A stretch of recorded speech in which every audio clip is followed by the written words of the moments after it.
everyone! Here's a new chapter of my Farren Dale Kingdom story. Last time, we meet the two beloved characters together, two very unlikely bonds between Hyena Phibius and Dragon Lord Hemlock.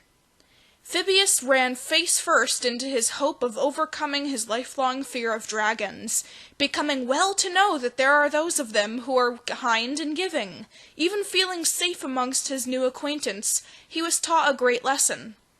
The prince and princess, Willow and Louisa, retreated for the night to their tower. Willow finds a page in her notes about a mysterious animal. What new journey will find the characters in this new tale now? We'll find out. The morning rose tall over the valley, drizzling the beams of light onto the world below it. Such a lovely and peaceful sight.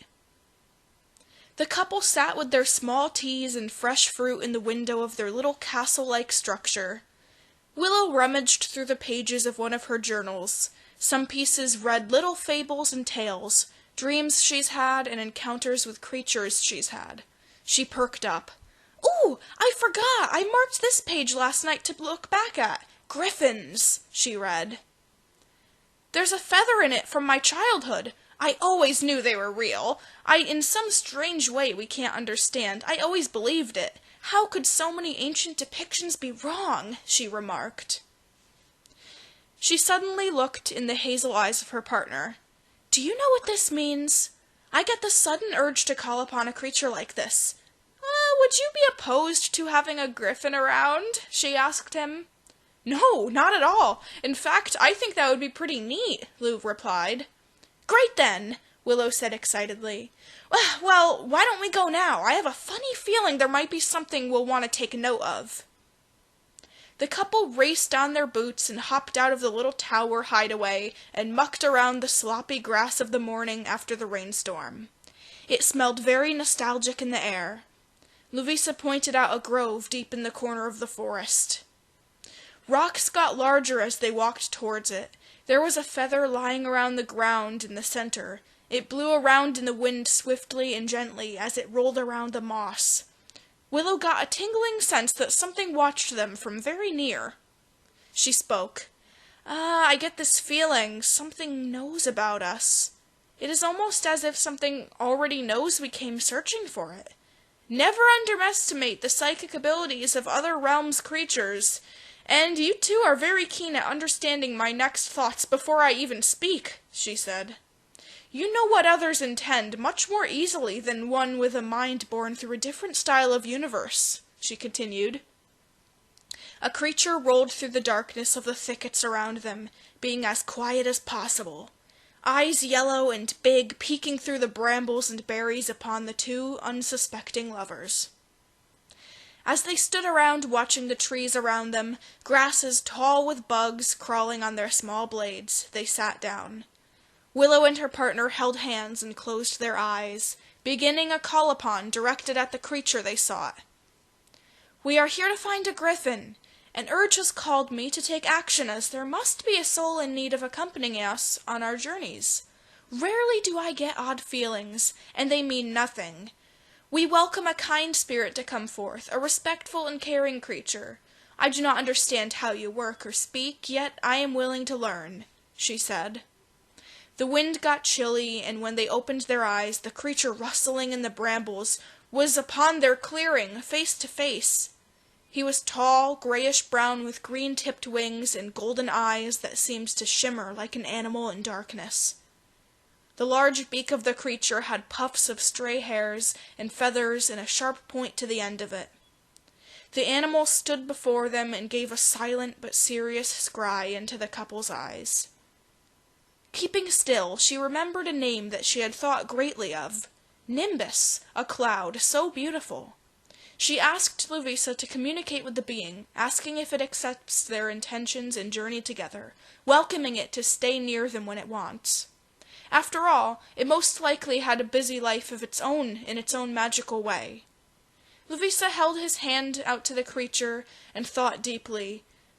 Coming back to Willow, he explains that the creature is understanding and kind, but a precaution that unlike the other creatures she encounters from other planes of existence, this one works very different than us. That could mean lots of things: how it gains its sustenance, communicates, or even thinks. They pondered what will be of its nature, and how Nimbus might integrate into their own world and life. He seemed already understanding of the fact that Willow had a calling to come find it, and was already there to introduce himself at the right moment. Friendly seeming, but shy, the creature was kindred, to the relief of the couple. Willow reached out a hand and gently touched the feathers frilling up the neck of the beast. They were unusually fluffy and soft, most likely for keeping the animal warm through flights high in the sky. Nimbus kept silent and watched her with the big round eyes, and somehow scary eyes, of an eagle. Willow took note that it didn't seem to blink often, perhaps watching the couple's every move as a precaution for itself. The back end of the creature was more animalistic from a feathered creature, the creature's feathers carved right into the belly of the creature, leaving a large upside-down mohawk of feathers as they led to fur, more feather-like fur, the kind of ungrown feathers of a baby duckling, they thought. The tail was long and frilly with fur and feathers mixed into a discombobulated structure of a feline's tail and a bird's. Willow reached into her purse and grabbed a little packaged bundle of fruit that she had left over from this morning. A little part of her told her to save some in case there was an encounter she needed it for. She chuckled, thinking about all the other times she had needed an object to please the overwhelming desire of other creatures. It was almost a given that she must listen to her instincts on what to bring. Well, there was Jasper, willing to trade her the purple flower for a broken-off old piece of odd crown she had from years ago. Never would she think she needed that, but she ended up grabbing the right bag at the right time. She thought some more.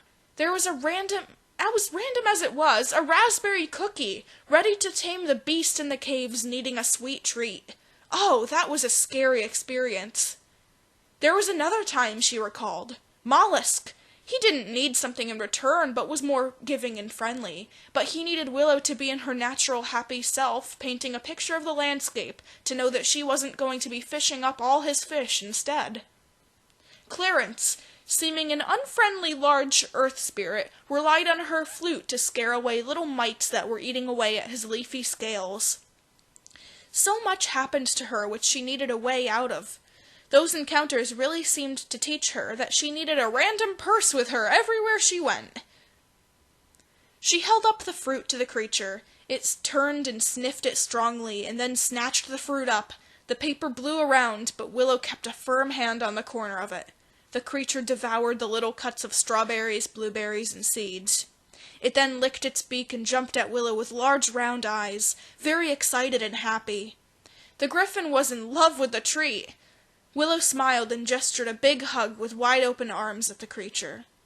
The couple hugged Nimbus with a warm welcome to their group, and ended up bringing home a feathery friend that afternoon. The journey back was exhausting, but very fun-filled, with joy, as the two got curious about the creature. It was a happy being while still being very mysterious. Nimbus seemed to enjoy being pet and groomed with a comb they brought. It helped keep his tufts of fur neat and smooth. His ears flickered a bit nervously as the couple brought him to the tower. There was hardly room for the griffin to squeeze through the door, but he managed to as the couple held fruit and berries outstretched in their hands. The creature, once into the home of Willow and Lavisa, looked around him, and then went to lay on the bed. He took up the entire bed, not to anyone's surprise, though. Nimbus laid his head in between his clawed feet and watched the two as they prepared the creature to stay. As of the moment, it was hard for them to be able to tell if Nimbus was going to go back to the forest or not, or where he came from, if there was some sort of magical world out there waiting for his arrival once again. Willow looked at the beast. It seems as though we're going to need to prepare him with a little home of his own, or a little place to stay. He can't hog our bed, now can he? She remarked. Happily, she walked over to a closet filled with other little blankets and pillows, and bedding, and grabbed some fluffy quilts and spread them out on the floor in the corner. She sprinkled the last of the leftover picked blueberries from the farm, and rushed down to the second floor to grab a pail of spring water. It dribbled and splashed back and forth as she brought it upstairs, and placed it beside the bed of blankets and blueberries. She called over Nimbus from their bed and offered this newer place for him to stay. After all, it was ridden with fresh, tasty, and sweet treats for him.